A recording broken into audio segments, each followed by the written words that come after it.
BNP আর India বোঝাপড়া হয়ে গেছে। কি হয়েছে সেই বোঝাপড়ায়? সেটা হইতেছে যতদিন আপা চট কইরে ঢুকে না যায় ততদিন পর্যন্ত বিএনপি ভারপ্রাপ্ত আওয়ামী লীগ হিসেবে কাজ করবি। ভারপ্রাপ্ত আওয়ামী লীগ, আমি কই বৃহত্তর আওয়ামী লীগের বিএনপি শাখা। সেই জন্যে ইন্ডিয়ান মিডিয়া উইটা পড়ে লাগিয়েছে বিএনপিকে ক্ষমতায় নিয়ে আসতে। ইন্ডিয়ান মিডিয়া খবর দেখে এটা, হ্যাঁ, আনন্দবাজার পত্রিকায় সে লিখিচ্ছে খালেদা পুত্রের সম্বল নয়াদিল্লির বন্ধুত্ব মুক্তিযুদ্ধ। কি লিখেছে সেটাও কালে গুরুত্বপূর্ণ। এনা পড়ে শোনায়, পুরাটা না, কিছু অংশ বিএনপির নেতাকর্মীরা আপনারাও শুনেন। ওটি লিখিচ্ছে মুক্তিযুদ্ধ এবং ভারতকে পুঁজি কইরা প্রায় ১.৫ যুগ পরে দেশের মাটিতে পা রাখতে চলেছেন খালেদা জিয়া পুত্র তথা বিএনপির ভারপ্রাপ্ত চেয়ারম্যান তারেক রহমান।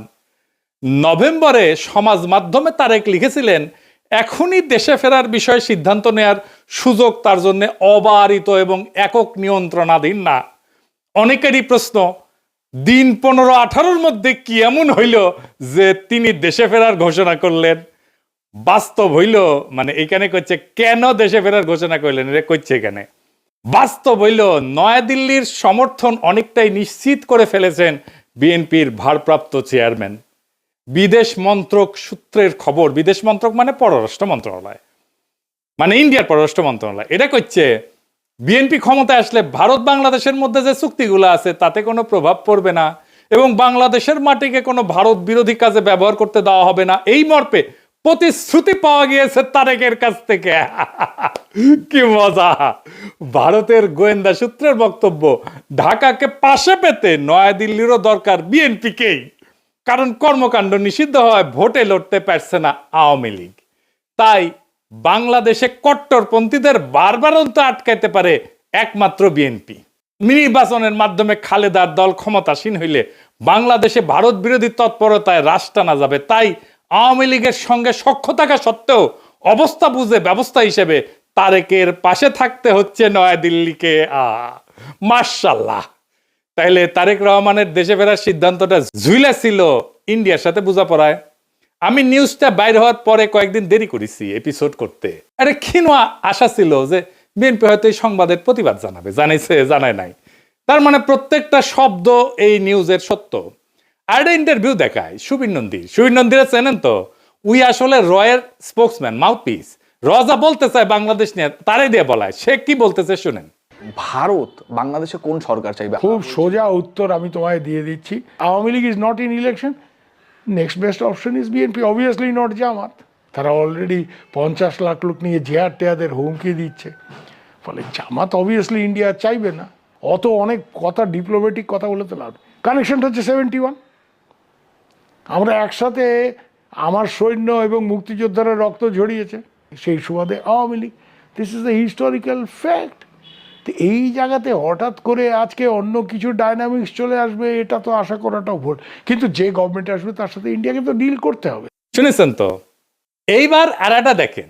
তারপরে বিএনপি ভারতের পক্ষে এখন যে মুহূর্তে যতগুলো রাজনৈতিক প্রতিষ্ঠান আছে তার মধ্যে বিএনপি সব থেকে বেশি প্রো ইন্ডিয়া স্ট্যান্ড নিতে শুরু করেছে এবং বাণিজ্যের জন্য সহায়তা করবে বলছে। এখন এই অবস্থায় বিএনপির সাথে জামাতদের ঝগড়া হয়ে গেছে এবং জামাতকে তারা অত আসন দিতে চাইছে না। ভারত জামাতকে এই মুহূর্তে চায় না যে জামাত ক্ষমতায় আসুক, বরং বিএনপি ক্ষমতায় এলে ভারতের নিয়ন্ত্রণ করতে সুবিধা হয়। দেখেছেন, কইতেছে বিএনপি সবচেয়ে প্রো ইন্ডিয়া স্ট্যান্ড নিতে শুরু করছে। ইন্ডিয়ান রে কয় কি খুশি। এইটা তো গেল ইন্ডিয়ান মিডিয়ার কথা। দেশে আবার ইন্ডিয়ার দুটা মিডিয়া আছে না, পন্দের আলো আর দিল্লি স্টার। এদের ডাকিছে বিএনপি তারেক রহমানের স্বদেশ প্রত্যাবর্তনের বিষয়ে আলোচনা সবাই। হ্যাঁ, উনি পন্দের আলো যাবি না তা তো হয় না, তাই না? ওই যে কারণ আছে না, কারণ ওইটা গান আছে না, আলু আমার আলু ওগো আলুই ভুবন ভরা। ওরা যেটি দেখে সেটি আলু ছাড়া আর কিছু দেখে না। পুন্দের আলু আর প্রথম আলু। বাঙ্গু বাটপাটদের শিরোমণি মতিউর রহমান কি কইছে শুনেন। আমি ব্যক্তিগতভাবে এটা মনে করি যে দেশে একটা রাজনৈতিক শূন্যতা রয়েছে, চলছে, এটা একটা বিপজ্জনক। আমি সবসময় ভাবতাম বা এখনও মনে করি যে বিএনপির ভারপ্রাপ্ত চেয়ারম্যানের আরেকটু আগে, বেশ একটু আগে যদি আসতে পারতেন তাহলে এক্ষেত্রে হয়তো বিএনপি এবং দেশের মধ্যে একটা ভালো সুবিধাজনক অবস্থা তৈরি হতে পারত। এই মতিউর রহমান এখন তারেক রহমানের পায়ে পড়ে, বিএনপির পায়ে পড়ে, সেই লিখেছিল তারেকের দুর্নীতির বিচার হতে হবে। সেইখানে তারেক রহমানের নিজের স্বাক্ষরিত একটা হলফনামা থেকে উল্লেখ করে কইছিল এই মতিউর রহমান যে তারেক রহমান দুর্নীতি করেছে সেটা সে নিজেই স্বীকার করেছে, এ বাটপারি কইছিল।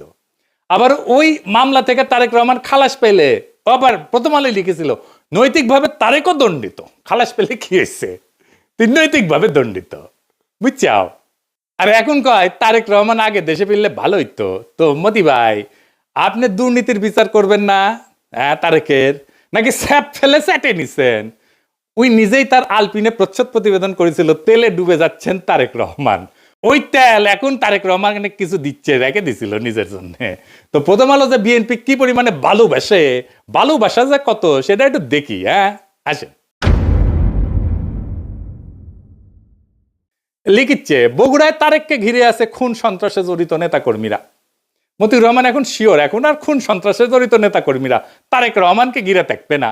গ্রেনেড হামলা মামলা নিয়ে করছে তাজউদ্দিনকে পাকিস্তানে পাঠায় ডিজিএফআই। জানতেন খালেদার সম্মতিতে বসুন্ধরার কাছে 100 কোটি টাকা চাইছিলেন তারেক। জিজ্ঞাসাবাদে বাবর তো মতি ভাই কয় টাকা দিছে আপনাক? সাব্বির খুনের ঘটনা চাপা দিতে আপোস রফা। তারেকের স্বেচ্ছাচারিতার অনেক নজির বগুড়ায়, ওগুলো কি উঠে গেছে? আচ্ছা, তারেক কি হিসাবে বগুড়ায় এত উদ্বোধন স্থাপন করছেন? আরো লাগবে, ওর পায়ে পড়তেও সময় লাগে না, ধাক্কা দিয়ে ফেলাই দিতেও সময় লাগে না। মূল উদ্দেশ্য হচ্ছে টিকে থাকা, যেন তেন প্রকারের টিকে থাকা। তো এইগুলো কি জার্নালিজম, বস্তুনিষ্ঠ সাংবাদিকতা? এই নিউজগুলো যদি সত্য হয় তাহলে মতিউর রহমানের কি তারেক রহমানের প্রত্যাবর্তনে মিটিং এ যায় তারেক রহমানকে দেশে কেন আসলো না সেই নিয়ে কান্নাকাটি করা যায়? নৈতিকভাবে এটা জায়েজ, এথিক্যালি উচিত এইটা? হাদি গুলি খাওয়ার পরে শিরোনাম করেছিল তফসিলের পরের দিন প্রার্থী গুলিবিদ্ধ। হাদির নামটা পর্যন্ত লেখে নাই। এতই ঘৃণা একজন মাদ্রাসা পড়ুয়া তরুণ প্রতিশ্রুতিশীল রাজনৈতিক নেতার প্রতি। এই যে প্রথম আলোর মজলুম ঘৃণা আর তেলা মাথায় তেল দেওয়া, এটা কি বার্তা দেয়? বার্তা দেয় এটাই যে আপনি শক্তের ভক্ত, নরমের জম। তাইলে তো আপনার সাথে গায়ের জোর দেখাবেই মানুষ, গায়ের জোরেই কথা কবে মানুষ। আরেক মাল আছে মাহফুজানন্দ প্রভুপাদ, সে কয় 53 বছরে নাকি সংবাদ মাধ্যমে আগুন দেওয়া হয়নি, ওই চান্দের দেশে আসিল। বাংলাদেশের 53 বছর বয়সে কোনো মিডিয়ার অফিস আগুন জ্বালানো হয়নি। হ্যাঁ, 2013 সালের 12 ফেব্রুয়ারি দৈনিক নয়া দিগন্তের আরামবাগের কার্যালয় হামলা করে আগুন ধরায় দেওয়া হয়েছিল। তুই তো দমে দমে মিশা কথা কয়। ওই আগুনে পোড়ার পরে পত্রিকা বাইট করিছে, লিখিছে আনবাউড, মানে হইতেছে মাথা নত করে না। বাহ, প্রচুর সাহস। আসেন তার একটা ক্লিপ দেখি বেনজিরকে নিয়া। বেনজিরের ভয়ে নাকি ওই কাঁপিচ্ছিল, শুনেন। আমরা কিন্তু এই যে আইজিপি বেনজিরের যে তার যে কুকর্ম আমরা কিন্তু মিডিয়াতে জানতাম, কিন্তু রিপোর্ট করতে সাহস পাইনি। আপনি হয়তো কিছু করতেন না, সরকার হয়তো কিছু করতো না, বাট ওই ধরনের একটা পাওয়ারফুল আইজিপি সে তো একটা সাংবাদিকরা কি না করতে পারত। শুনিছেন কত বড় সাহস?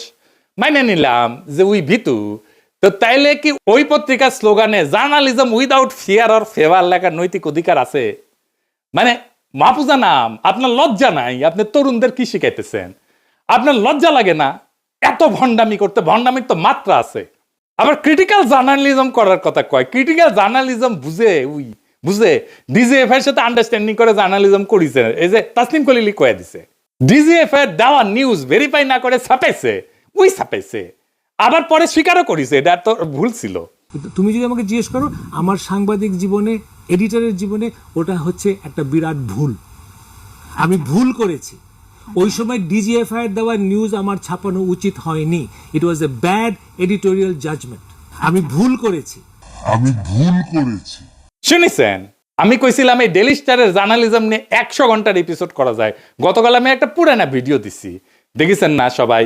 অনেক দিন তো হইল। জবাব দিছে ডেইলি স্টার?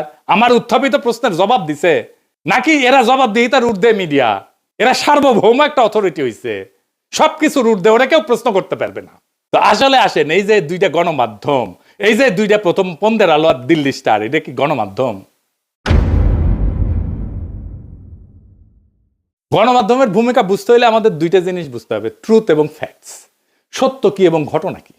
ফ্যাক্টস হইতেছে মানে ঘটনা হইতেছে আমরা পরিষ্কার যেটা দেখছি হাদিস জানা যায় লাখ লাখ মানুষ হয়েছে না, 10 থেকে 15 লাখ মানুষ হয়েছে, আমরা সবাই দেখছি কয়েকদিন আগের ঘটনা। কিন্তু জানাজার ট্রুথ, সত্য তৈরি করা ট্রুথ মেকিং মেশিন কি? পুন্দের আলো আর ডেইলি স্টার। আমরা চোখের সামনে দেখলাম 10 থেকে 15 লাখ লোক। দিল্লি স্টার লিখেছে শয়ে। আজকের ঘটনা যদি ইতিহাসে আদৌ স্থান পায় তাহলে এটা স্থান পাবে পুন্দের আলো দিল্লি স্টারের বিবৃতিতে কি আছে সেটা দিয়া। দিল্লি স্টার লিখছে শত হাজার না, লাখ না, শত ওই যে হাদি না, একজন প্রার্থীকে লিখেছে। এটাই থেকে যাবে ইতিহাসে। আমাদের আবেগ হাদিকে নিয়ে আজকে যে এটা 50 বছর পরে সেটা থাকবে না, কারণ আমরা অনেকেই থাকবো না, অনেকে জানবেই না এই ঘটনা। তখন থাকবে এই পত্রিকার ট্রুথ যেটা লিখেছে ওরা। পুন্দের আলো আর দিল্লি স্টার কোনো মিডিয়া প্রতিষ্ঠান নাই, এগুলো হইতেছে জনগণের যে কর্মকাণ্ড, আমাদের যে পাবলিক রেকর্ড, এগুলোর কাস্টোডিয়ান। আমাদের দৈনিক, আমাদের যে বাস্তবতার উপাখ্যান, এইটা রচনা করে পুন্দের আলো আর দিল্লি স্টার। এটার একটা শক্তিশালী প্ল্যাটফর্ম। তাদের মতো করে যেইটা পুন্দের আলো আর ডেইলি স্টারের নিজের চিন্তার, নিজের জগতের বাইরে, সেটাকে সে বাদ দিয়া দেয়। হাদি নামি আসে না, প্রার্থী হইয়া যায়। শয়ে হয় মিলিয়নের বদলে। এইভাবে সত্য নির্মাণ করে এই মিডিয়াগুলা। সত্য কিন্তু কখনো নিরপেক্ষ না, সত্য সবসময় একটা মতাদর্শিক নির্মাণ। তাইলে এই পুন্দের আলো আর দিল্লি স্টার কার পক্ষে সত্য নির্মাণ করে, কার স্বার্থ রক্ষা করে, সবাই জানে, সব সুতিয়া জানে। এই প্রশ্নের উত্তর জানে না এরকম কেউ নাই, কিন্তু বলবে না। ও বলতে হইলে তখন এই লোকদেরকেই বলতে হয়। নিকা বসার আগে ইদ্যৎকাল বলে একটা জিনিস আছে, আপনারা ভালো জানেন। তাইলে এই পুন্দের আলো আর দিল্লি স্টারের ভাতার আওয়ামী লীগের সাথে বিচ্ছেদের পরের ইদ্যৎকাল শেষ হওয়ার আগেই বিএনপির সাথে কেন নিকা বসলো? কারণ এই দুইটা পত্রিকায় ফ্যাসিস্ট শক্তির সহযোগী ছিল। এদের বিচার হওয়া উচিত ছিল, গণ আদালতে বিচার হওয়া উচিত ছিল। কিন্তু এদের সম্পদ, এদের কন্ট্রোল, এটা গোপনে বিএনপির কাছে সম্পত্তি হস্তান্তর হবে। বিএনপি সব জায়গায়, সব মিডিয়াতে নিজেদের লোক বসাইছে। কালের কণ্ঠে কে সম্পাদক, বাংলাদেশ প্রতিদিনে কে সম্পাদক, 8 টিভিতে কে শেয়ার নিছে, 71 টিভিতে মালিকানা নিছে কে, সব বিএনপি। নাম কইলাম না আজকের। তারা ভাবিছে নিরাপত্তা দিবি বিএনপি। খারান আইসেনি, আমি না ঘোড়ায় আসবো, ঘোড়ায়। আপনাদের জন্য আসার আমার টাইম নাই। এডিটর সাহেব ঘোড়ার হাসিটা দেন। যাদের প্রোটেকশনের আশায় আছেন তাদের কয়টা ক্লিপ দেখাই। মির্জা আব্বাসরে দেখেন।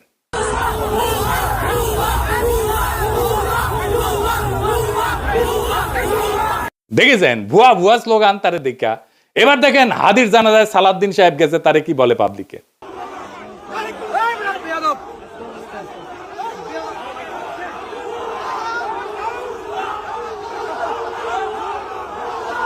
দেখেছেন এটিও ভুয়া স্লোগান।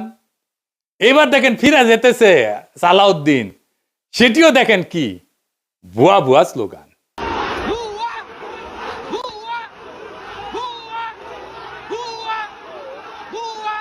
মির্জা ফখরুল চালাক মানুষ, জানাজার আগে কইছে আমি অসুস্থ, আমি যাবো না। সত্যি অসুস্থ কিনা আল্লাহ জানেন। বিএনপি শীর্ষ নেতাদের প্রতি জনগণের অনাস্থা আর অশ্রদ্ধা কোন জায়গায় গেছে দেখেন। এরা ইলেকশনে জিতবে কি মনে হয় আপনাদের? এই অন্তর্বর্তীকালীন সরকার গণমাধ্যমগুলোর ফ্যাসিস্ট ভূমিকা এবং তাদের নেতৃত্ব প্রদানকারী চরিত্রগুলোকে বিচারের আওতায় আনতে ব্যর্থ হয়েছে। শুধু ব্যর্থ হয় নাই, তাদেরকে আশ্রয় দিছে, প্রোটেকশন দিছে, তাদেরকে এম্পাওয়ার করছে। প্রফেসর ইউনূস দেখে এদের সাথে বসে কথা বলে, সাক্ষাৎকার দেয়। এই কারণেই জনতা শাস্তি দেওয়ার কাজটা নিজেদের হাতে তুলে নিতে বাধ্য হয়েছে। হাদির জানাজা প্রমাণ করছে জুলাইয়ের আগুন নেভে নাই, বিপ্লবী ছাত্র জনতা ঘরে ফিরে যায় নাই। জুলাই বিপ্লবকে এই জন্য হয়েছিল যে এক ফ্যাসিস্ট শাসকের জায়গায় আর একটা ভারপ্রাপ্ত ফ্যাসিজম বসবে। আওয়ামী লীগের জায়গায় ভারপ্রাপ্ত আওয়ামী লীগ হয়ে বসবে বিএনপি, যার গ্যারান্টার হবে নয়াদিল্লি। সেই জন্য তো হয় নাই। কিন্তু বিএনপি কি করলো? তারা বিপ্লবের আগুনকে নেগোসিয়েশনের কয়লায় ফেলে দিল, ক্ষমতার কয়লায় ফেলে দিল। তারা ছাত্র জনতার রক্তকে জিও পলিটিক্যাল কারেন্সি বানালো। এইটাতে বিএনপি শেষ হয়ে যাবে। এই দেশের মানুষ একটা জিনিস সহ্য করতে পারে না, সেটা হইতেছে বেইমানি। বিএনপি জনতার সাথে, শহীদের রক্তের সাথে বেইমানি করছে, বিপ্লবের সাথে বেইমানি করছে। আওয়ামী লীগ ক্ষমতায় ছিল ইন্ডিয়ার জোরে, এখন বিএনপি ক্ষমতায় আসতে চায় ইন্ডিয়ার সাথে বোঝাপড়ায়। দুইটারই একই রোগ, শুধু উপসর্গ বদলাইছে। আর মানুষ সেটা বুঝে গেছে। হাদির জানাজায় প্রমাণ করছে জুলাইয়ের আগুন নেবে নাই, ছাত্র জনতা ঘরে ফিরে যায় নাই। ওরা কাউকে ম্যান্ডেট দেয় নাই, না ভারতকে, না বিএনপিকে, না মিডিয়ার সত্য বানানোর মেশিনকে। এই কারণেই কইতেছি বিএনপির পরাজয় আসবে ভোটের দিন না, পরাজয় শুরু হয়ে গেছে নৈতিক জায়গা থেকে। যেই দল বিপ্লবের সঙ্গে বিশ্বাসঘাতকতা করে সেই দল ক্ষমতায় যাবে না, গেলেও টিকে থাকতে পারবে না। ক্ষমতায় যাক বা না যাক, ইতিহাস তাকে ক্ষমা করবে না।